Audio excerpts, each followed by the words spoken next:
Hello students, again your Lalita ma'am is back with the second part of acids, bases and salts.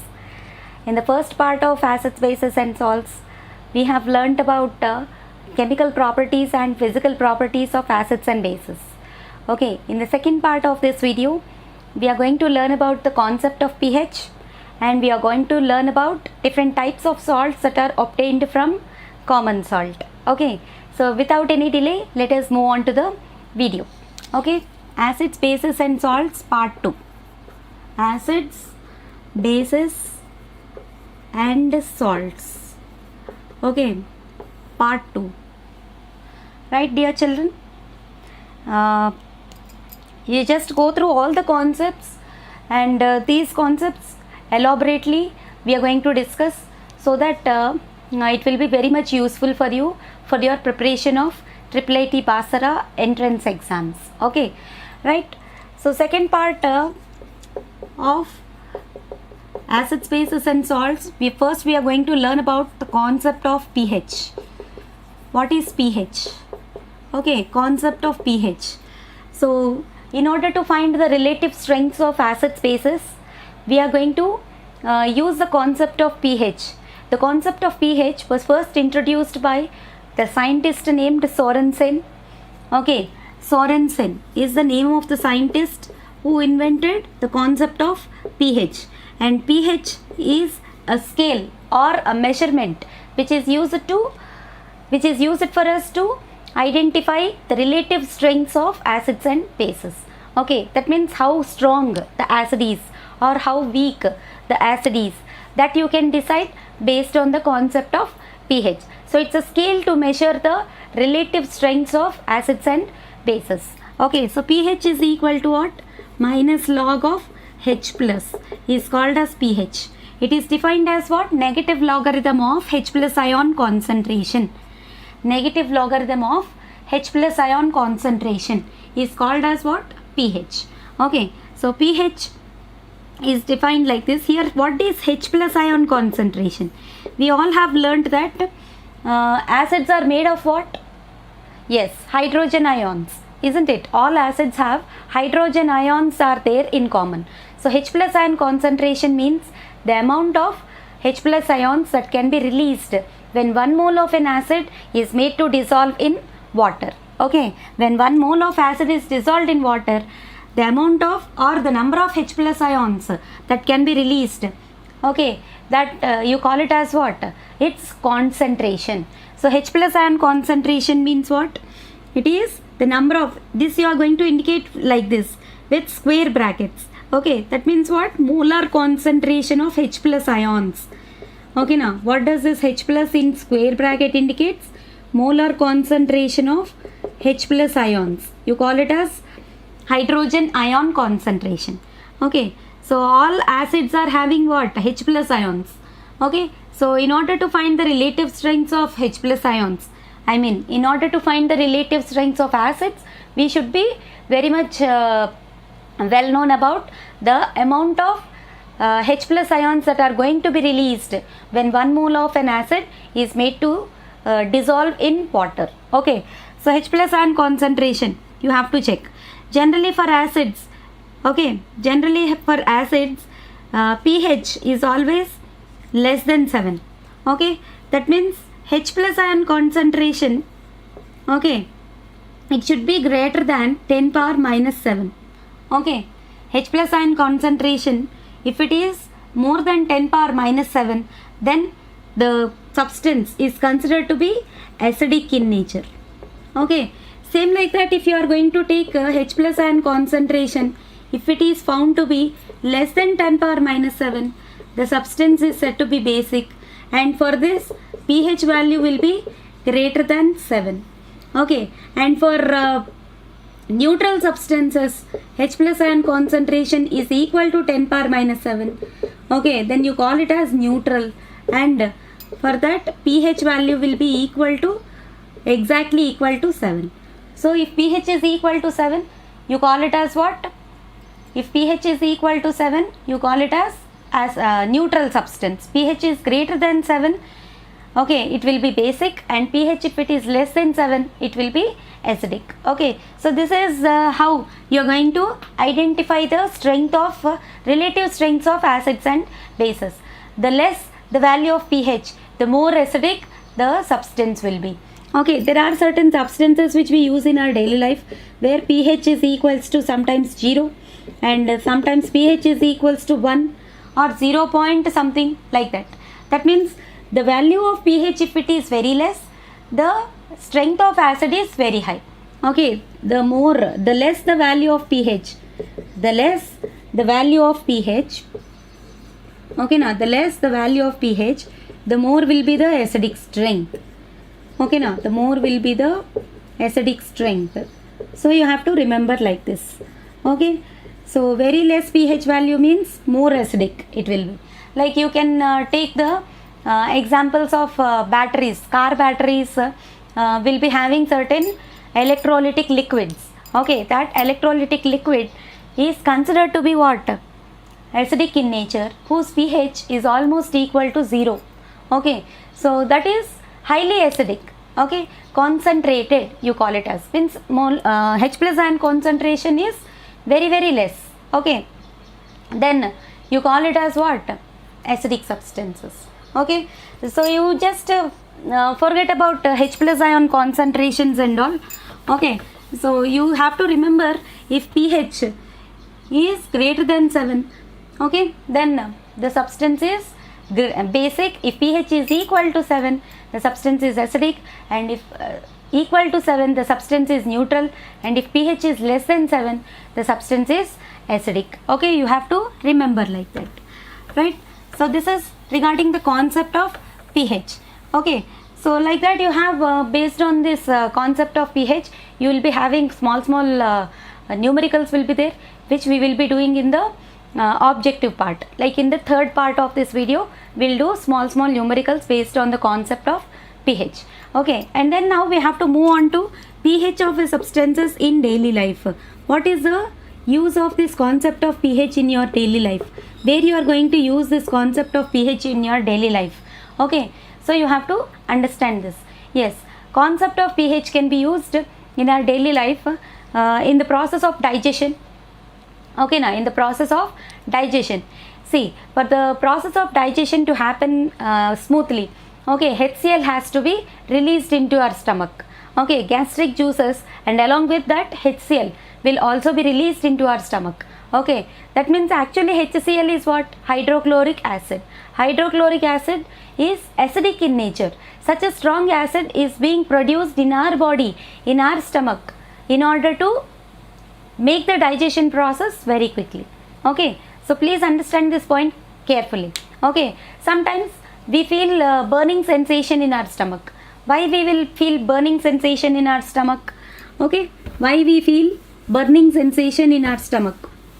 Okay, that is because of acidity which is there in our body. Okay, then what is meant by acidity? If more amount of if more amount of HCl is released in our stomach, okay, that causes burning sensation in our stomach. Okay, so we don't feel like eating anything. Or if we are going to have excess of food, okay, than the required quantity if we eat, then also what we call acidity will arise. Okay, so in order to reduce that acidity, we use certain antacid tablets. Okay, so pH related digestive system, in the process of digestion, okay, in the process of digestion, the concept of pH is used. Okay, so in order to reduce the acidity in our stomach, we use certain antacid tablets like Eno. Eno you all know, isn't it? Eno. Okay, to reduce the acidity in our stomach. To reduce the acidity in our stomach, we use antacids. Okay, we use what? Antacids. What are antacids? Anti-acids actually. Antacids are mild bases. Okay, in order to neutralize the acidic substance which is produced in our stomach, in order to neutralize that, we use sodium bicarbonate or milk of magnesia. We'll use mild bases which are acting as what? Antacids. That means that reduces the acidity which is caused in our stomach. That means what? pH of the substance, if it increases, acidic nature decreases. Okay, if you are adding base, means what? pH of the substance increases, or the acidity which is there in our stomach, it gets neutralized, so that we get relief from that burning sensation. So there we use the concept of pH. Okay, and next see water animals. Okay, water animals are getting damaged. Okay, there is a lot much damage to the sea animals. Why? Because we are throwing the industrial waste into the sea water. Okay, without neutralizing the industrial waste, or without treating that industrial waste with lime water. Okay, we are not supposed to mix that in the outskirts, like in small ponds and rivers. We are not supposed to mix the industrial waste in that ponds and rivers. Why? Because the aquatic life which is there inside that will get damaged. Okay, why? Because see, industrial waste consists of what? Industrial waste materials. Industrial waste consists of too much acidic substances. Okay, now too much acidic substances. To neutralize this acidic substances, we need to add lime water. Okay, now lime. What is lime? Slaked lime. Calcium hydroxide you have to add. So that what happens? The acidic nature of that industrial waste gets neutralized, and after getting neutralized, if we mix that in the pond water or river water, then it will not cause any damage to the aquatic life which is there in the small nearby ponds and rivers. Okay, so there also pH of the substance is going to get reduced. Sorry, pH of the substance gets neutralized, so that what happens? Okay, there will not be any damage to the wild animals. Okay, water animals. Okay, so like this you have second application is there, and third application is pH of soil. Okay, please remember that soil pH keeps changing with the type of crops which we have taken. Okay, suppose if the soil is too much acidic, okay, then some plants will not grow in that soil. Okay, then you have to neutralize the acidic nature of soil by mixing certain basic substances like urea. Okay, urea and lime, calcium phosphate or superphosphate of lime, like that. Even calcium hydroxide we use in order to neutralize the too much acidic nature of what? Soil. Okay, same like that, pH of soil, sometimes it is being basic also. In such cases, what you will do? Okay, if the soil is too much basic, then you have to add inorganic manure like organic manure like cow dung. Okay, cow dung or animal excretes. Okay, if you are going to add them, then the acidic nature retains back, so that actually soil gets neutralized and it will become suitable for the growth of next crops. Okay, so pH of soil. Based on this, what you have to learn? If soil is too much acidic, then what you have to add?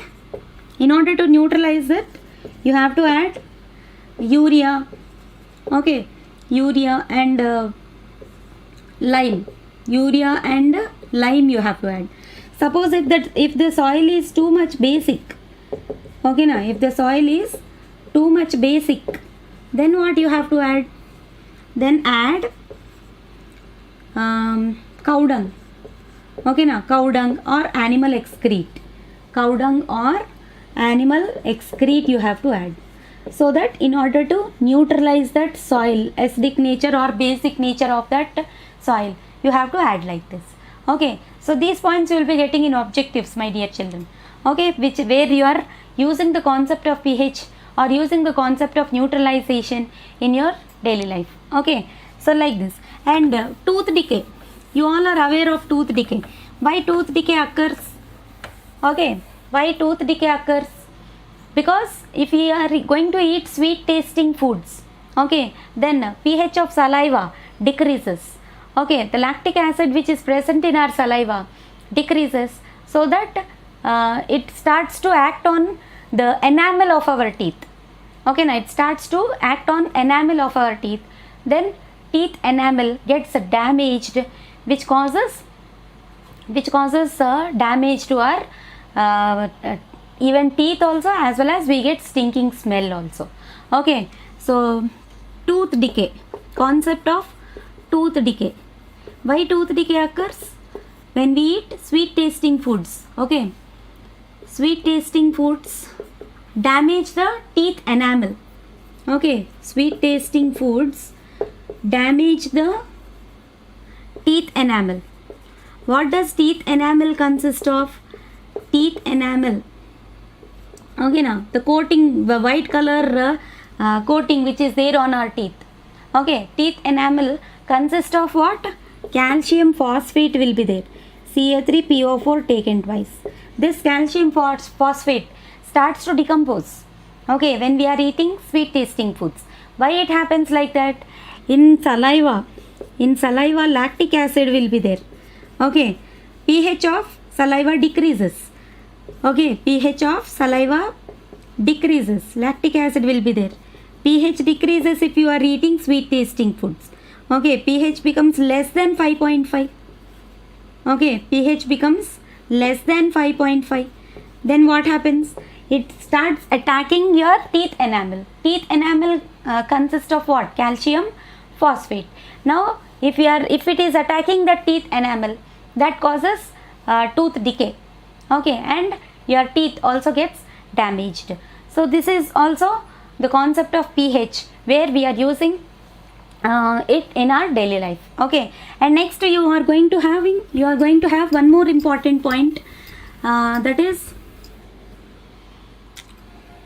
is what? Milkman adds baking soda to fresh milk. Why he adds? Milkman adds baking soda. What is baking soda? Did you remember? Baking soda is NaHCO3. Okay, sodium hydrogen carbonate is called as baking soda. Baking soda he adds to fresh milk. Why he adds that to fresh milk? In order to keep the milk fresh for long time. Okay, why it keeps the milk fresh for long time? As I already told you, like how you find lactic acid in your saliva, same like that milk also consists of what? Lactic acid. Okay, so that lactic acid gets neutralized with the addition of sodium bicarbonate. Okay, it gets neutralized.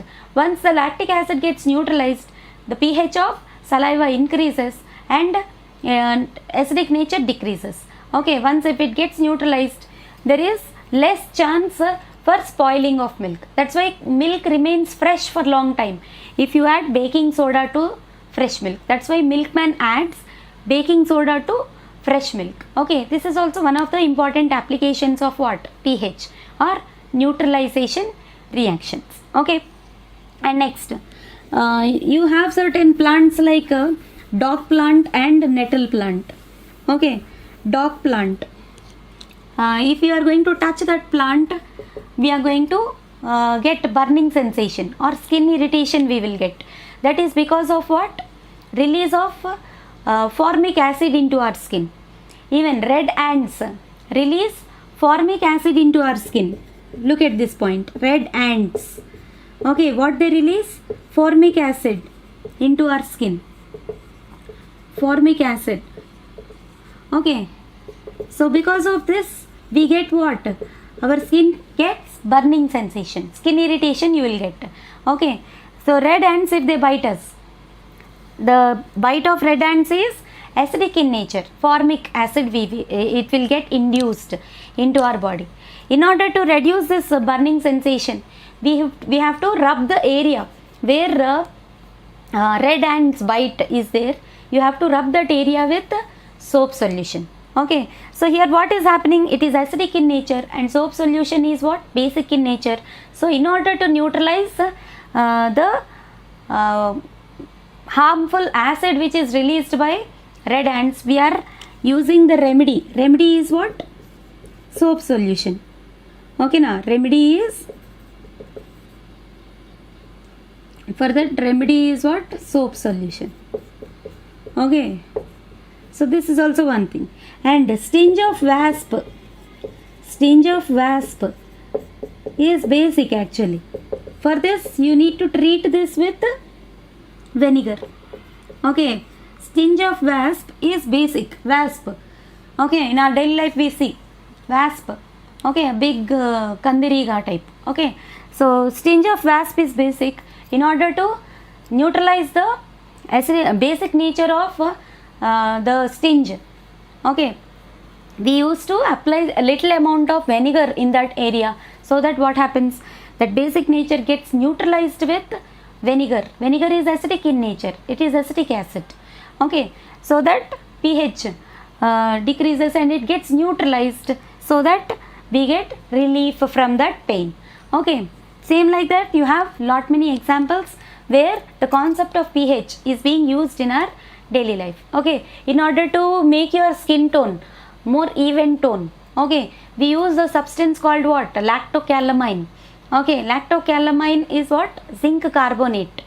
Okay, it consists of zinc carbonate. Okay, so in order to make certain beauty products, we use the concept of pH because it should be suitable to all types of skins.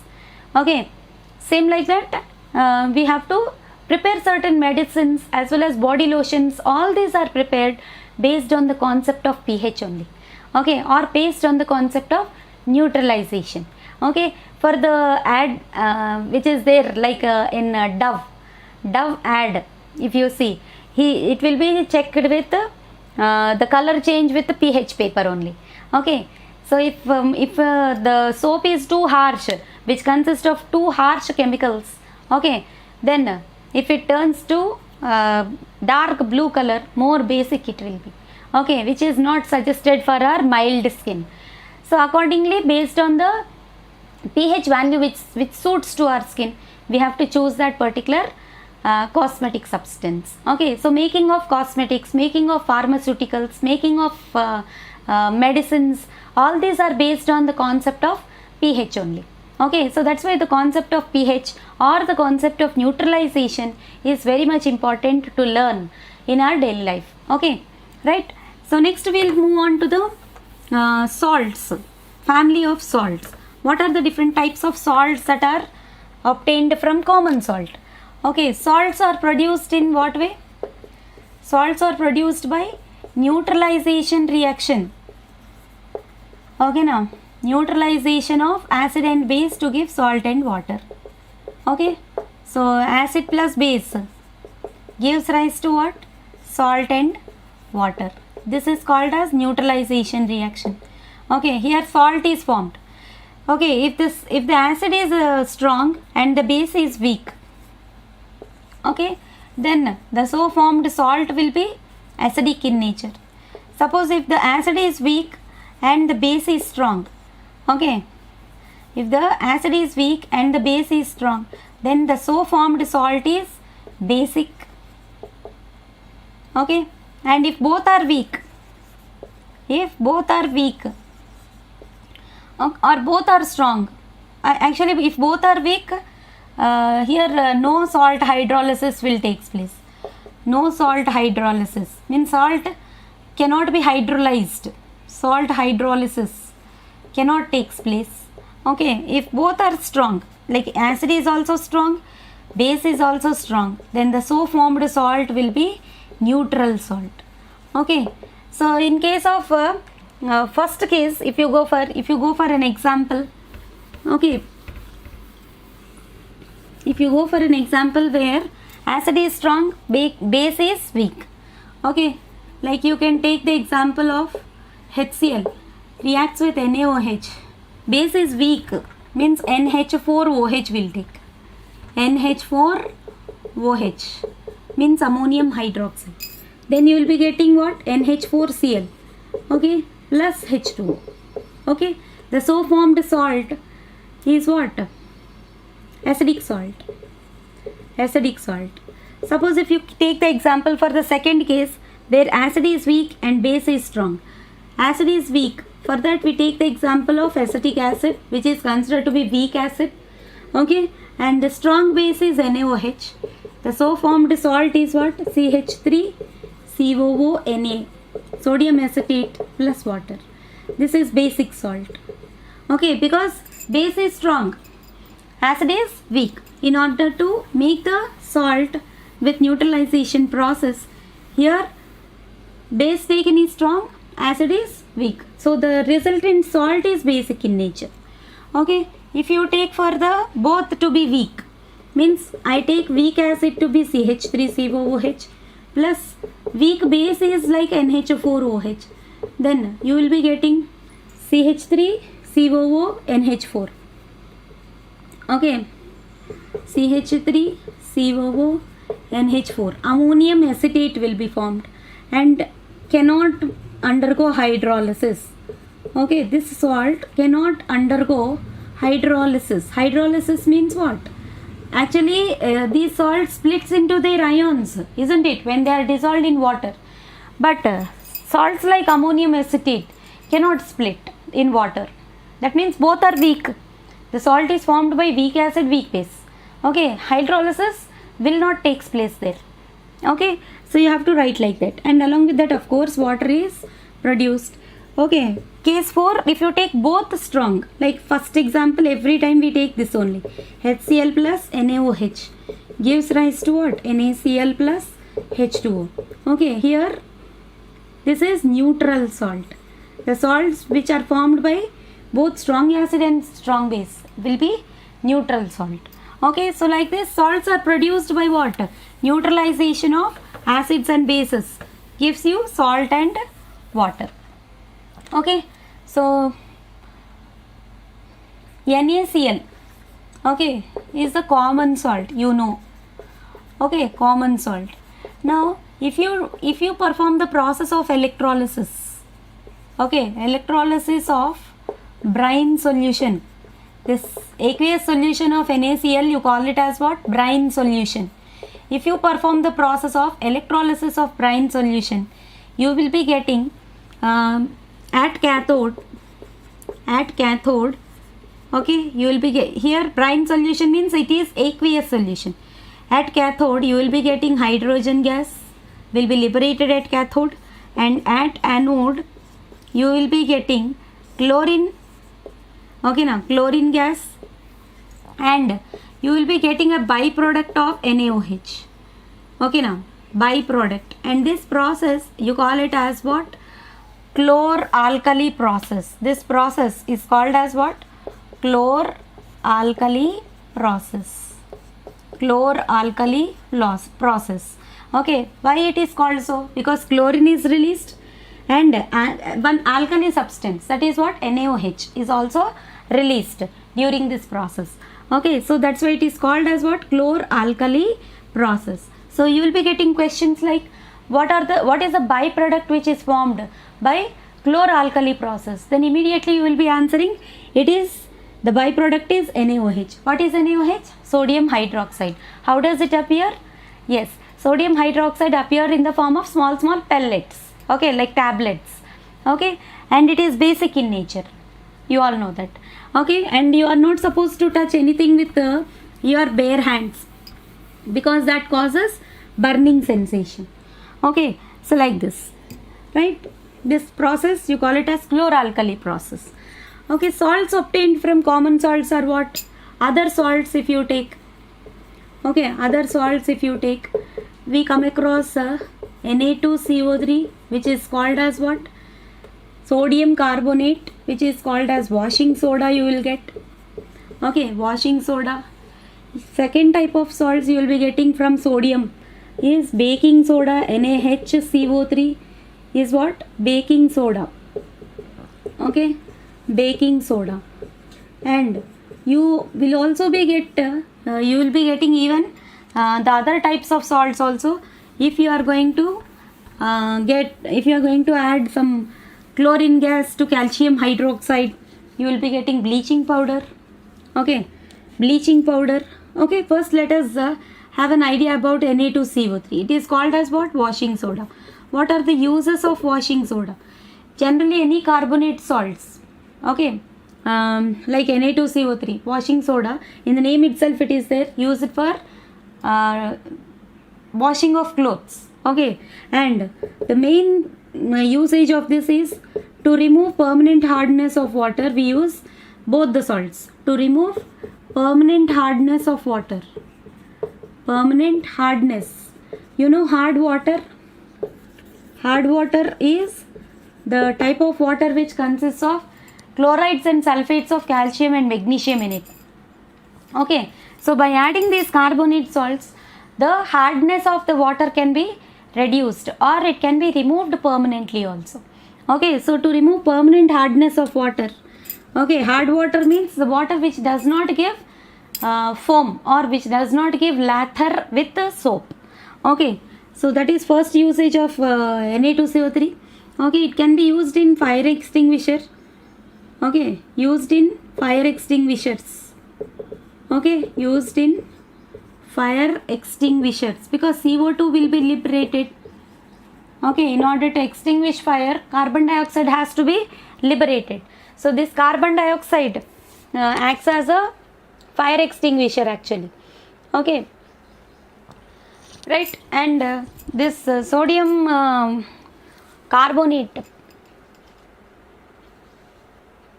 can be used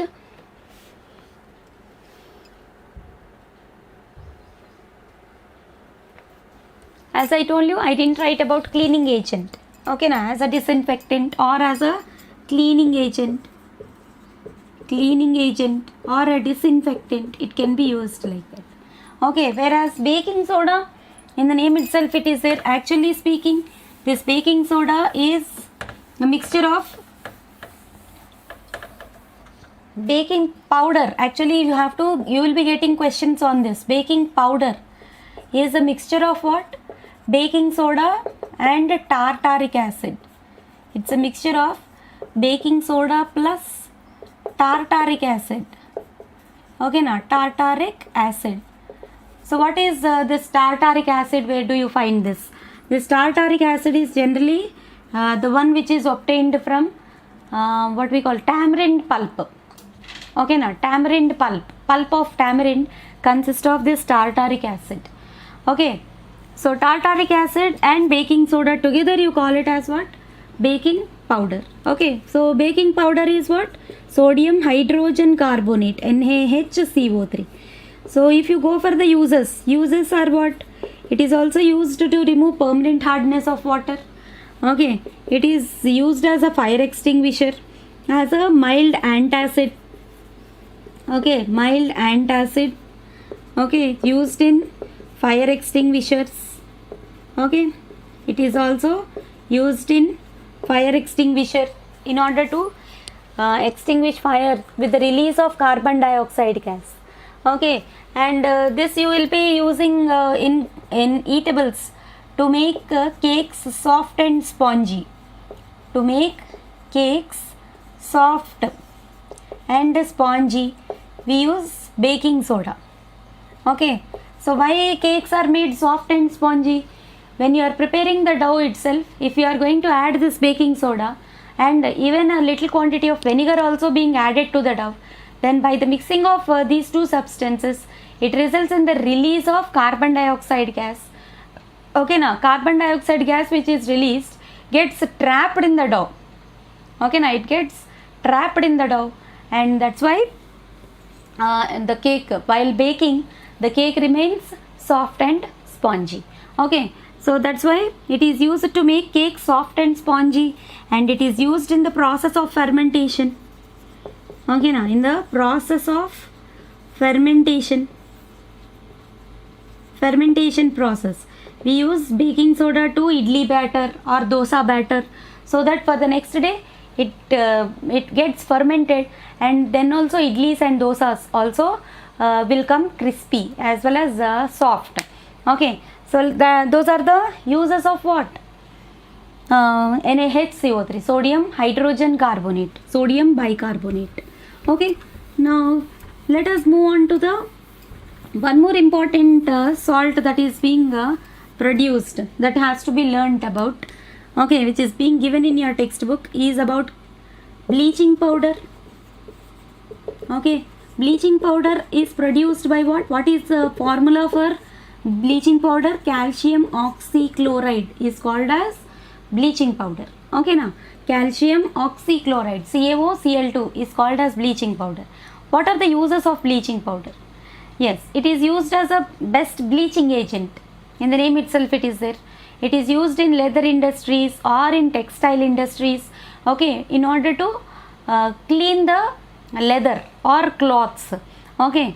So bleaching powder, and even in swimming pools also they add this bleaching powder so that algae should not form, okay. And at the same time for water supply also, during the supply of water, in order to in order to kill the germs that are being produced during rainy seasons or whatever the water it may be there, before the supply of water to different houses, okay, from certain reservoirs and all, before the supply they add what? Bleaching powder, okay. Tap water, okay, municipality water will be there, no, that water, in that water we add what? Bleaching powder, so that it kills the germs that are there in the water.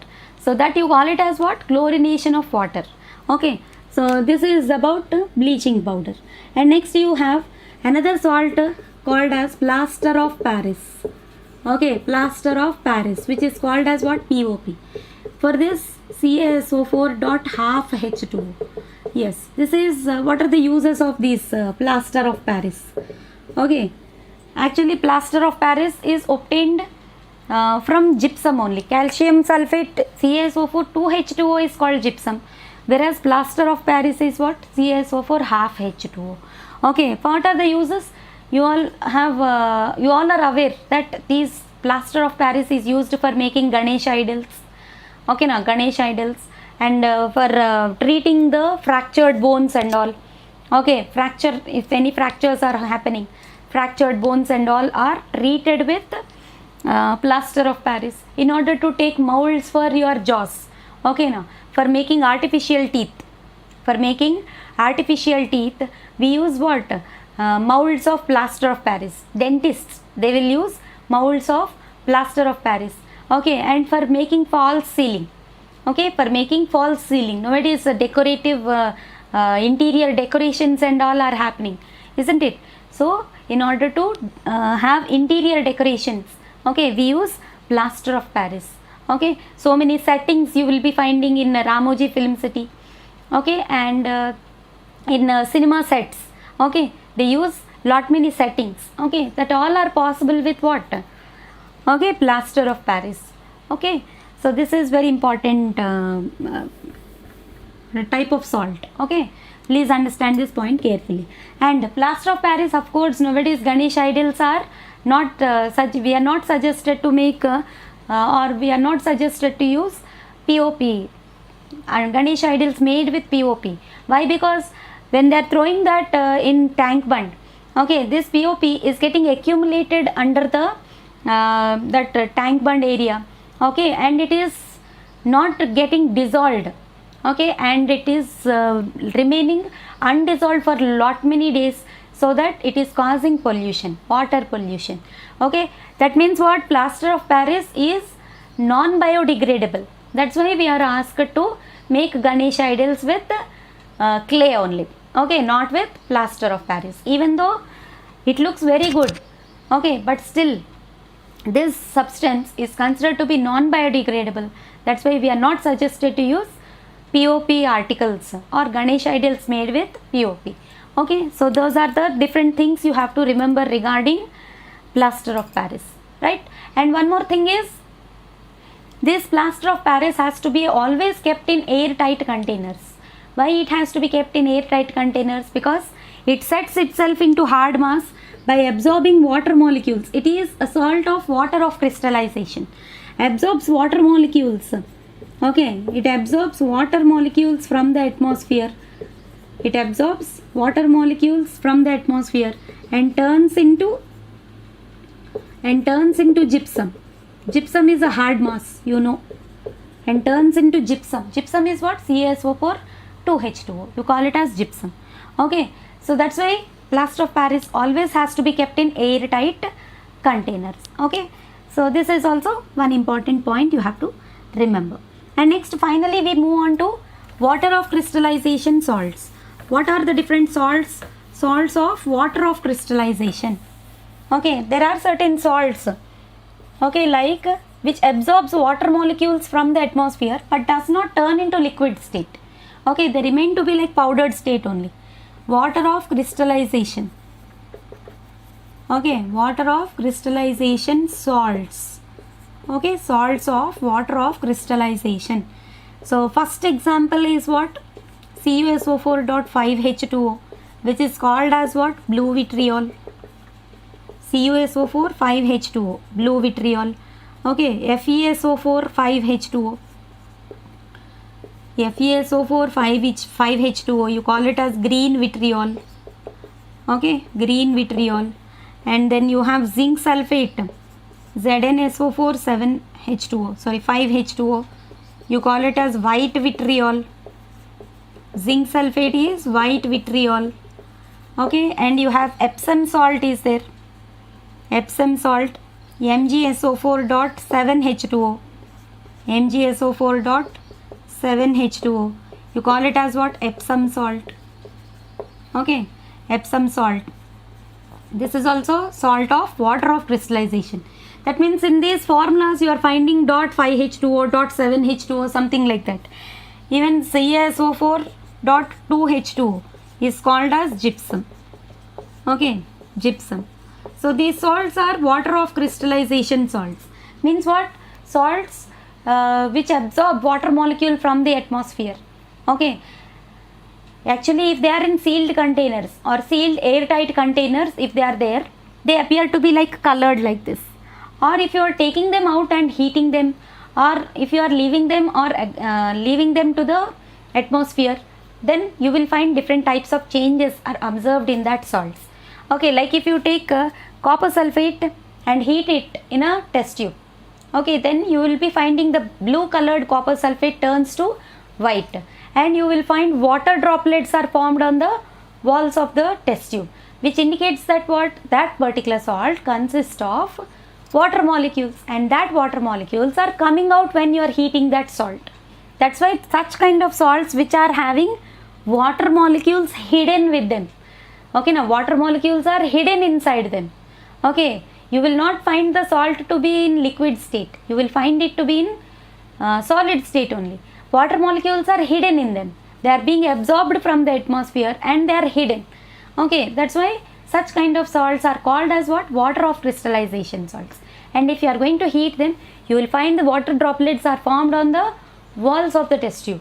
Okay, and you will also observe a kind of crackling sound also.